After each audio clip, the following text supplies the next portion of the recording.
And welcome to lesson 1, the world of smartphone photography. I want you to start taking control. And in our first topic, we're going to have a look at understanding our camera. We're going to break down how the camera actually works in our smartphones, because this is going to be very important for you understanding how to capture better photographs. It'll also demystify all of those terms that come along with our smartphones, so that you know exactly what to look for if you are thinking about upgrading your phone as well.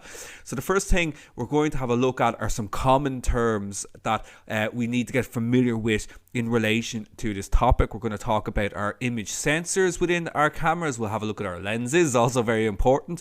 The aperture within our lenses as well. We'll talk shutter speeds, ISO, exposure and resolution. I'm sure these are all terms that you may have heard before, and certainly if you are using a camera like a DSLR or a mirrorless camera, you may have come across these terms as well. But they work a little bit differently within our smartphone, so it's really important to understand what we're able to achieve within our smartphones and what our limitations are as well, so that we can get the best out of it too. And the first thing to have a look at, of course, is our image sensor. So imagine we're taking apart our smartphone, something I don't recommend that you do unless you know what you're doing. So we know how our cameras work on our phone, what each of the components do, and why understanding it is going to help improve your photography.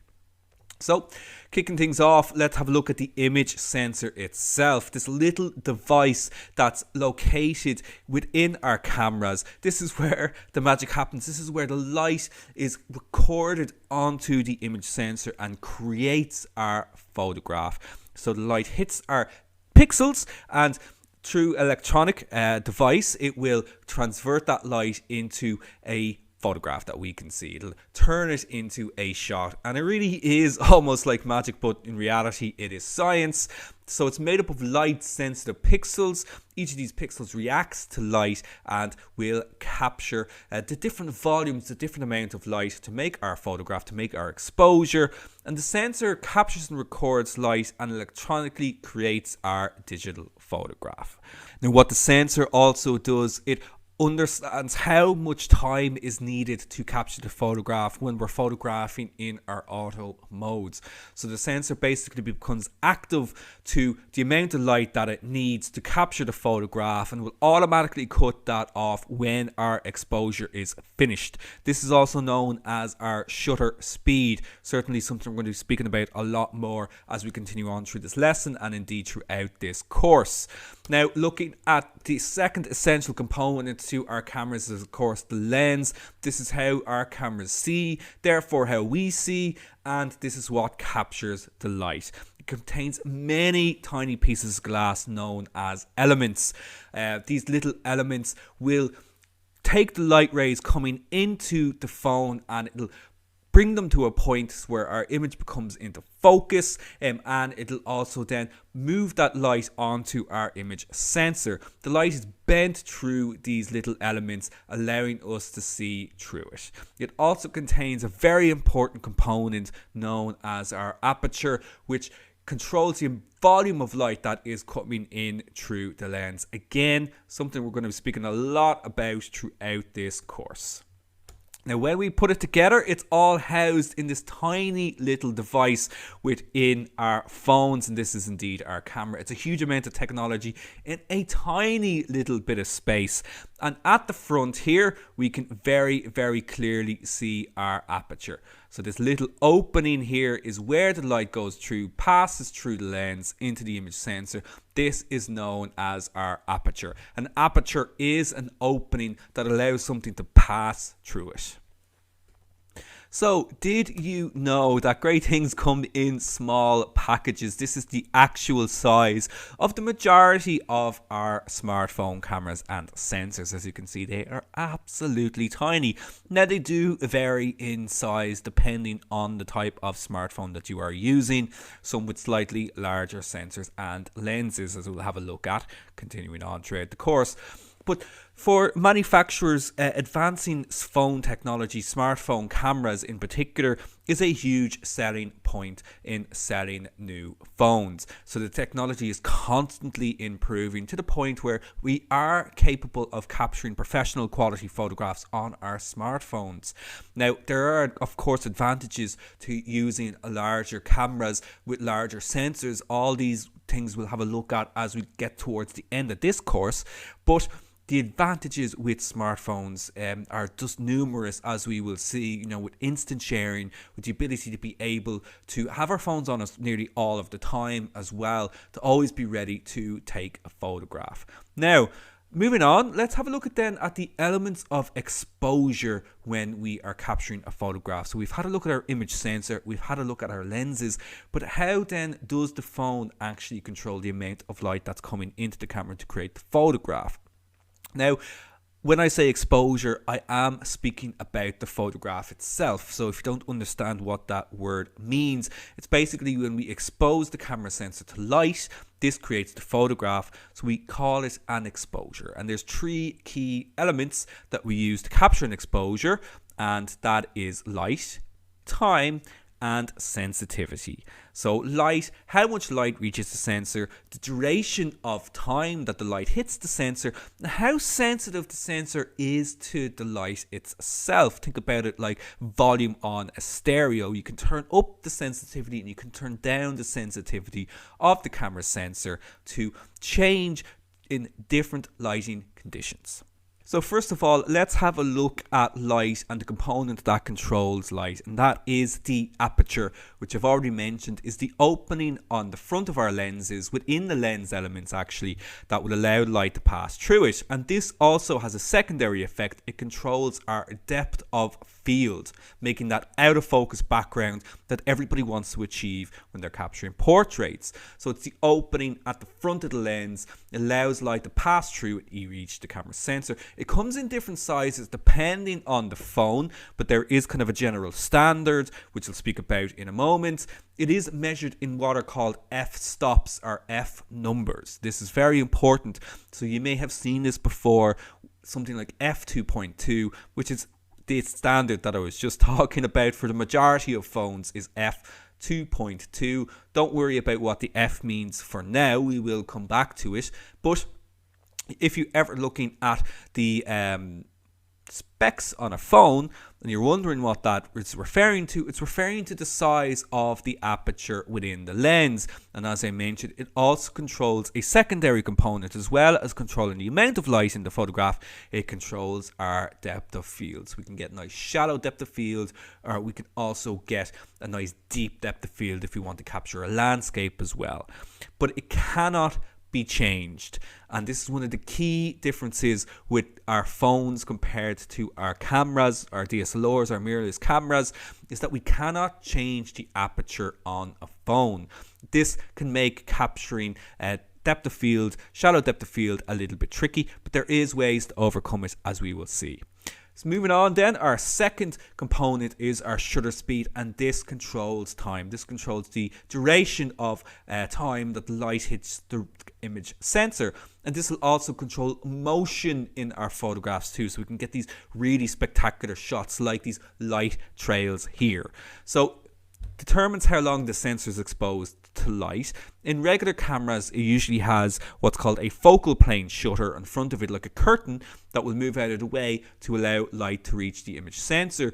But within our phones, because they're so much smaller, that's removed, and basically the sensor then just becomes active for the amount of time that is needed to expose the image. So it controls motion and it can blur movement. We can also use it to freeze motion as well if we want to capture, these kind of sports photographs where everything is crystal clear and sharp. It is electronic, as I mentioned, so the sensor simply determines how long the exposure is, and it can be controlled in pro and manual mode. So unlike our aperture, it is possible to control our shutter speeds within our phones. Using the pro or the manual mode, we can set how long we want that light to come into the camera, so we can capture motion or we can freeze that motion as well. But there is a caveat to that, because we need to control the exposure, which is what we are going to be working up to. Now, finally then, The third component to our exposures is ISO, which controls sensitivity. And again,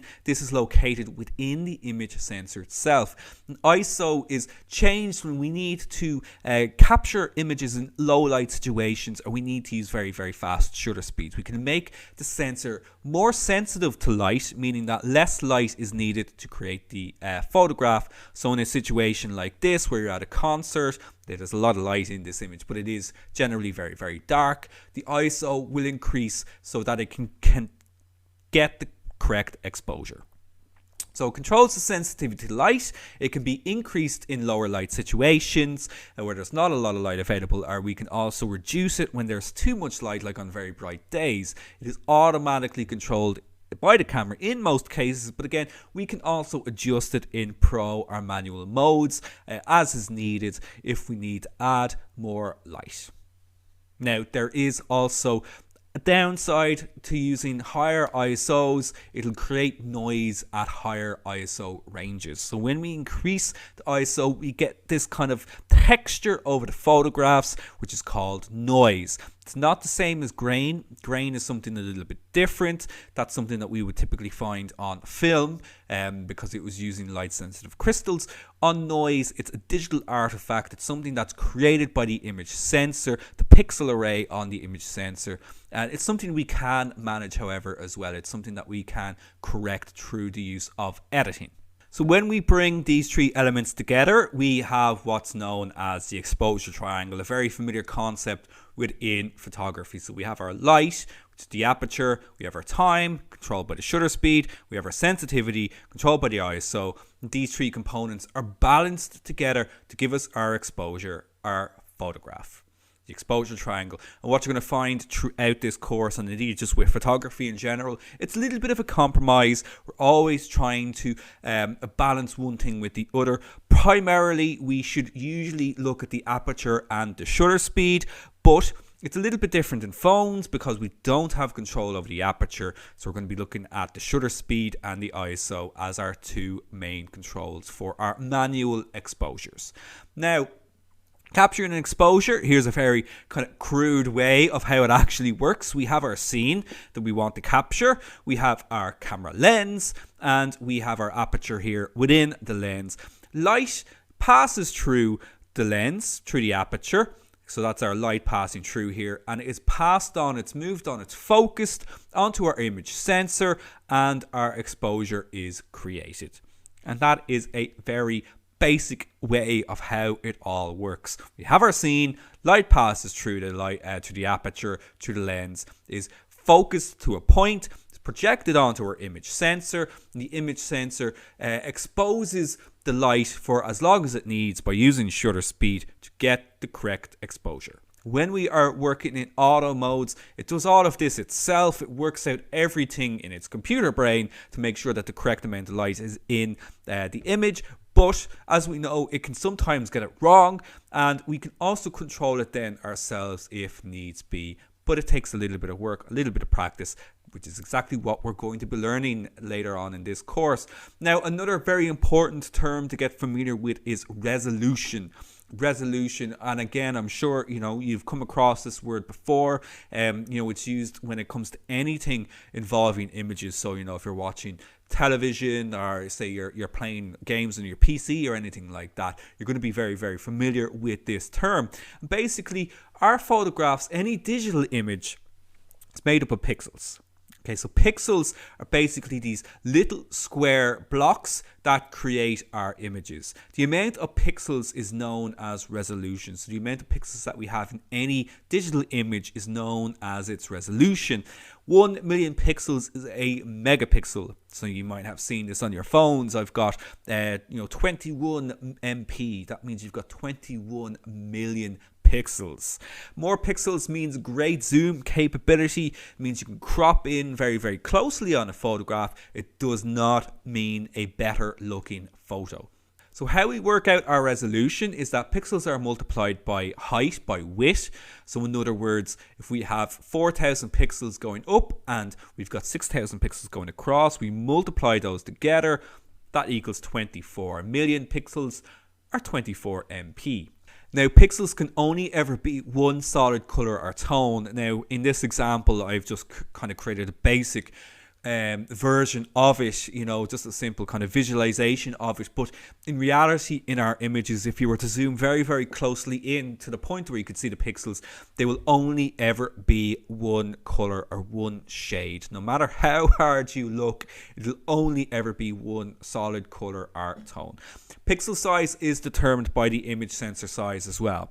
So you might be wondering, well, if my phone has 42 megapixels and my camera has 18 megapixels, does that mean that the phone is going to take a better quality photograph? That's simply not true, because there's a difference in the actual physical size of the pixels. Larger pixels will produce a better quality photograph. We'll also have lots of other different effects and that, things that we'll speak about at a more advanced stage. So the actual size of the pixels does become a factor in image quality. But again, it's going to be very, very difficult to see that nowadays. It would only be at a very high-end professional level that someone might see the difference. But for the majority of us photographing, we'll never, ever see the difference. Now, so with all of that in mind, let's have a look at a phone. Lots of different settings available to us here, as we can see on it, and we can break down exactly what each of these little symbols that are on the phone. So hopefully this looks something like a phone that you're using at the moment, a similar array, a similar display on it. Let's break down each of these little symbols. So the first one we're going to start off with are our guidelines. So we can see that we have this kind of grid here on the phone, and set to the rule of thirds, something we'll have a look at in lesson 3, a compositional guideline. And it is just that. It's just a guideline to help you to make sure that your photographs are straight and that you can kind of place and compose the photograph to a way that is aesthetically pleasing. Beside that, we have our resolution. So we just spoke about it there. We can see in this case it's a 16 megapixel camera. Below that, we also have our aspect ratio. Again, we'll speak about that in lesson 3. That is the shape of the photograph. In this case, it's a widescreen shot. Beside that, we've got our ISO. We'll speak about ISO again much later on in the course. It's set to 400 at the moment. Don't worry about what that number means right now, but we can see here that the camera has gone ahead and set it to 400, which would actually probably be a little bit low in a scene like this. Beside that, we have our memory. So we've got our memory card, so it's indicating where the images are going to be stored. We can see how many images are also left available to us as well. Beside that, we can see that we're in still image mode. So, that will change if we change the mode, if we were, say, recording instead. We have a quick record button, so if we want to quickly take a video, we just simply press that button. We have our exposure button, we press that one to take the photograph. We have our front camera here if we want to switch it around and take a selfie. Some phones will also display what is known as a histogram. This is a much more advanced setting. This will show you your exposure values. So this is something for a much more advanced stage. We can use the histogram to read the exposure without even having to look at the image to make sure that everything is correctly exposed. Over on the other side, we have our settings. If we quickly want to change settings, I can maybe change the photograph to black and white, maybe try out a few different filters, etc. We have our flash option. In this case, it's set to auto flash. In other words, the camera will determine whether or not it needs the flash for the scene. And then we also have our mode, and it's set to program our pro mode at the moment. Now, just one thing I failed to mention there as well. Obviously, within the center of the frame, we've got that yellow block. That is where we focus. So we can change our point of focus by simply touching the screen and choosing where we wish to focus from. Now, so that's a lot of info. I hope your attention isn't waning, but let's just perk you up again. And I want you to answer me this question. So which one of these was taken with a smartphone camera and which was taken with a professional camera? Now, I'll reveal the answer at the end of the lesson, so be sure to stick around. But was it our Time magazine cover or was it Elle Australia? Which one of these do you think was taken with a professional camera?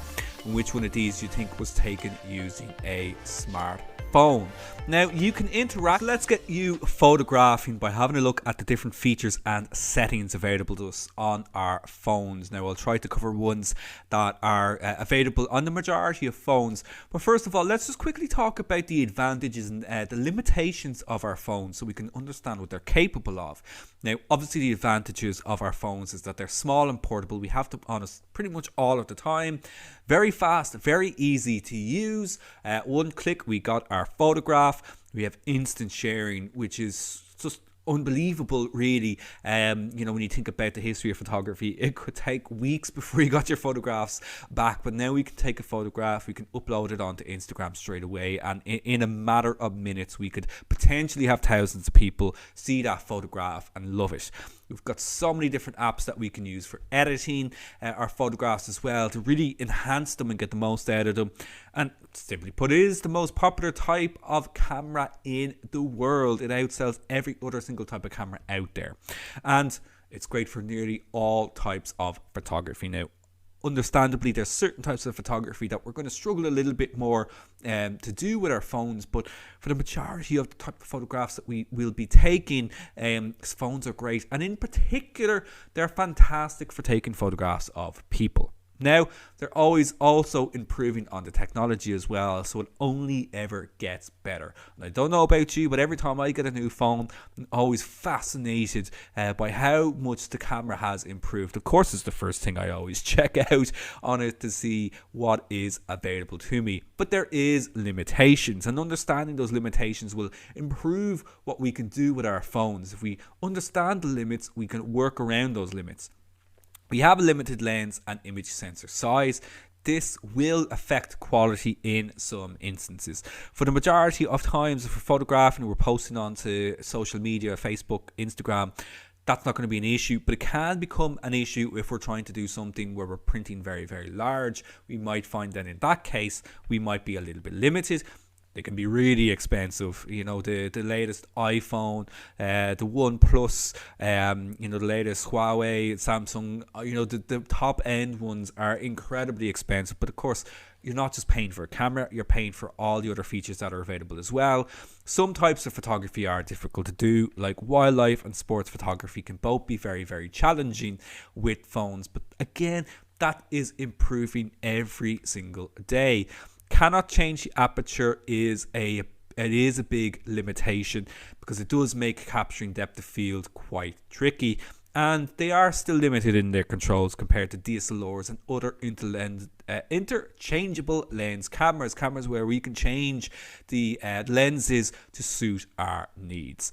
They're not completely ideal for high-end professional work. So I'm talking at the very, very, very high end. Say, for example, you're photographing something for Mercedes. They're unlikely to want you to photograph it using a smartphone. But that said, if you're a very competent photographer, there's absolutely no reason why you wouldn't be able to do that. You just have to try and convince Mercedes with your photographs.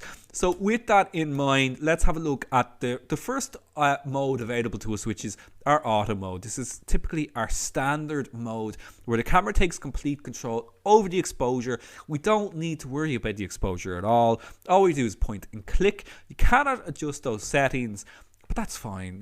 For most of the time, if we just want a quick snap, or perhaps you're just, trying to document something, you're trying to photograph like a scratch on your car or something like that, God forbid, that you just want to get a quick photograph, auto mode, perfectly fine for that. It can get it wrong, and this is where people get frustrated with the auto mode and why they want to move away from it, is because it doesn't always get it right. In low light situations or sometimes in very, very bright situations, it will get it wrong, and it just simply offers no control, no creative control. So, again, we're frustrated. We see a scene, we want to capture it in a certain way, how it looks to our eyes, and the auto mode just doesn't get it right. This is why we need to move away from this mode. But anybody can use it. That's the brilliant thing about it. So if you're learning photography or you're doing it for the first time, you don't want to worry about your settings. Auto mode is great. You can just concentrate on looking and seeing and taking the photograph. So it's just great for everyday use. So it's just anything you want to photograph every single day. auto mode should be, at least give it one shot, take one photograph, your safety shot in essence, using auto mode. So moving on then from that, the next mode we have is our Pro mode, which is sometimes referred to as manual mode, fully manual mode. More than likely it is called Pro mode, but do check it out on your own cameras. Now, not every camera does have this option available to it. Again, it depends on the type of smartphone you happen to be using, but it is becoming a standard feature. So the user controls shutter speed, focus, ISO, and white balance settings. White balance we'll have a look at in a later lesson number 5, when we talk about photographing landscapes in particular. But this will allow us to control and influence the color within our photographs. Again, we don't have any control over aperture, as I've stated. That's just simply not an option available to us at the moment. And it can be a little bit tricky to master, because you have to understand exposure. You have to understand your exposure settings, your shutter speed, your ISO, to get the balance of light correct. But it gives us creative control. So if we want to add blur to an image, if we want to freeze motion, or if we're struggling in a nighttime scenario to get a photograph, we can turn to the Pro mode and we can get the photograph once we understand what we are doing.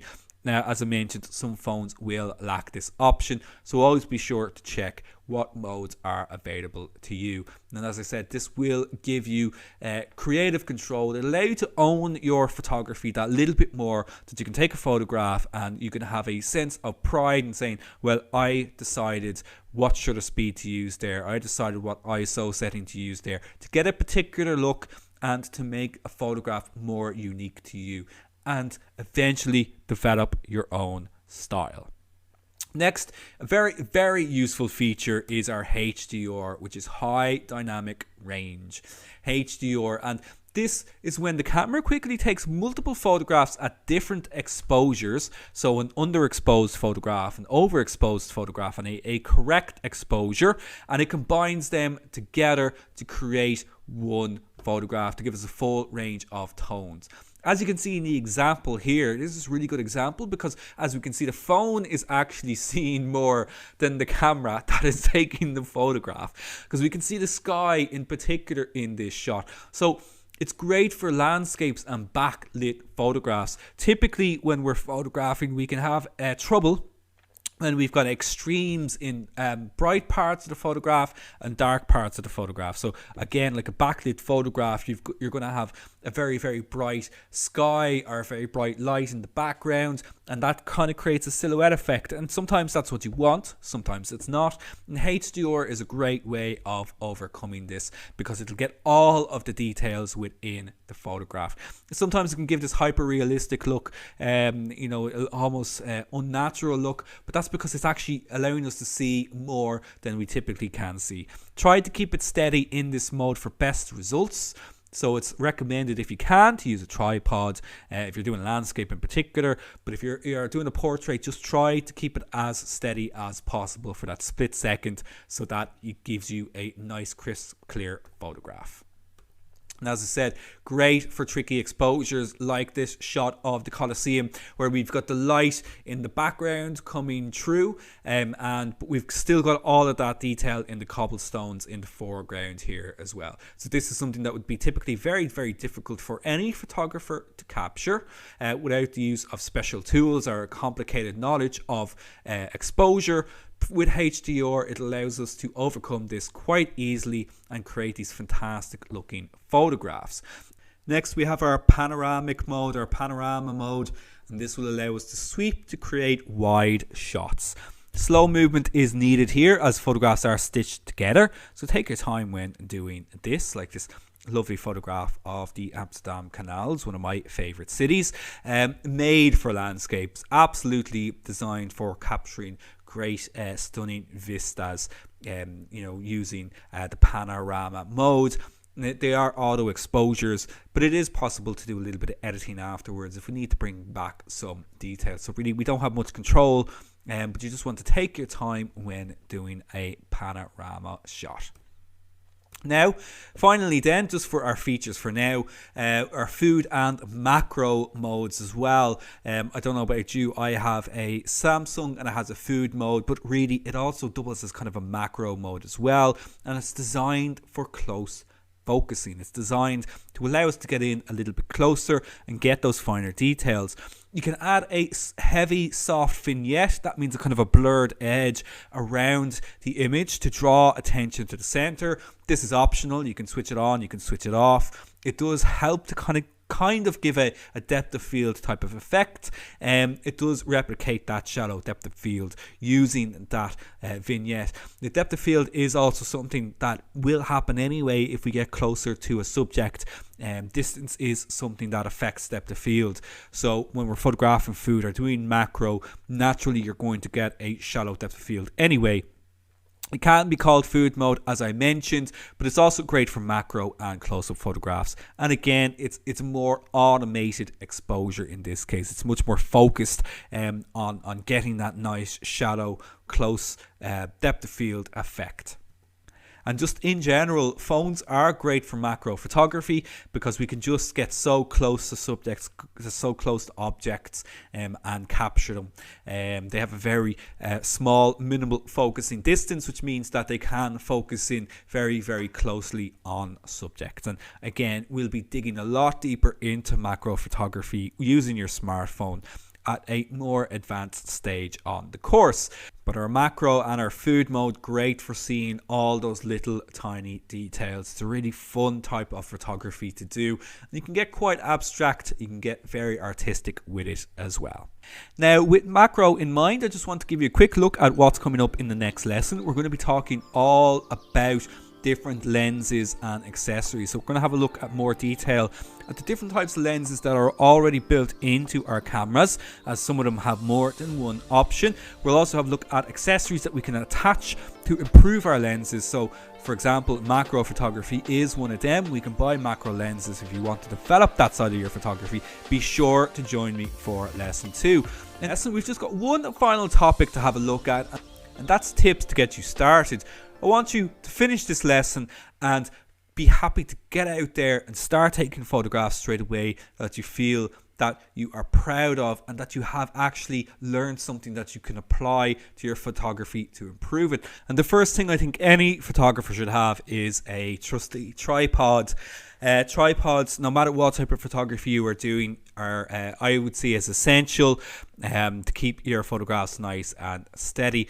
A good tripod will last a long time. I recommend that if possible to visit a camera shop as well to try them out. You can test them out with your phones. You can find one that's the right size for you depending on your needs. Manfrotto, the ones shown here, a very good brand, but they are also quite pricey as well. But very, very flexible, will pretty much fit any type of phone too. They're perfect for landscapes and particularly doing long exposures at night. It'll just keep things nice and steady and give you nice, crisp, sharp photographs. So definitely check out a tripod. Delay timer, this is one that I came across myself in a real life situation that I found to be very useful. I was at a concert. I was there with my wife and her sister and my sister-in-law, and quite short, so she was struggling to take photographs above the crowd.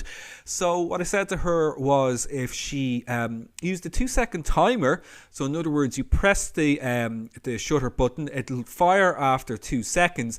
That gave her enough time to hold the camera or the phone above her head, above the crowd, to get the shot without struggling to try and reach it. And that way her shots were a lot sharper, a lot steadier, and she got some really terrific photographs. So do check that out. Most will have a 2, 5 or 10 second option, and you'll see a symbol that looks something like a clock. Focus on the eyes when doing portrait photography. We make connections with our subjects through the eyes. So if you're into doing portraits, always make sure to use that focus to touch onto the eyes to make sure that everything is nice and sharp. And the same goes for pets and for animals as well. We make connections through the eyes. As they say, they're the windows to our soul. So always make sure that they're sharp, as it's always the first place where someone instinctively looks in a portrait. Mix up your angles. Don't just shoot from eye level. Don't just shoot from your own height. Things will get very boring very, very quickly. So mix it up. One of the things that makes phones very, very advantageous in this is that you're only limited by how much your body can actually move. So point up, point down, get high, get low, and get those unique photographs. Photography is about seeing things in a different way, and mixing up your angles will absolutely show the world in a different way. When you're doing video, if you're a fan of doing video, please record in landscape. We tend to record in portrait, but we don't see the world in portrait, especially when we watch things like TV, or if we're in the cinema. When it's the last time that you saw something filmed in a portrait mode? Go landscape, and it'll give your viewers a much better sense of engagement. And finally, enjoy your photography. Don't overcomplicate it. Don't overthink it. Experiment with what you can capture. Photograph new subjects. You will find your style, and you will carve out a niche for yourself in time. But you'll only do that if you explore. Take your time. You're in no hurry. Photography is something that can be quite meditative and very enjoyable and extremely satisfying. You need to keep learning and improving. You're not going to be good after one lesson. You're not going to be good after 10 lessons. It's something that we do for life, and I am still learning every single day, and I'm finding new things every single day, and that's part of the joy of it all. Share your photographs. We can be quite private. We can be lacking confidence when it comes to sharing our shots. It is important to do because we can get feedback. It will also help us to develop our own critical understanding in regards to our photography. Explore new ideas and interact with other photographers. Interact with them on social media. Like their photographs, they like your photographs, and you might get new ideas, or even collaborate with somebody and start creating something really spectacular. And you build yourself a portfolio. You will add new shots to your portfolio every single day if you keep going out there and photographing, and you will see an improvement. Think about the very first photograph you took, and think about the most recent one that you took, and see the difference between them. And don't be too hard on yourself. Photographers tend to be self-deprecating and lacking confidence, as I said. But don't be too hard for yourself. Photography is fun. Have fun with it. And that's when you're going to get the best photographs. So, I do hope that you've enjoyed this lesson. As I mentioned earlier, I asked you a question. Which one of these was taken on a pro camera? And, well, I tricked you a little bit, because the answer is both of these images were taken on a smartphone. These were both shot with iPhones.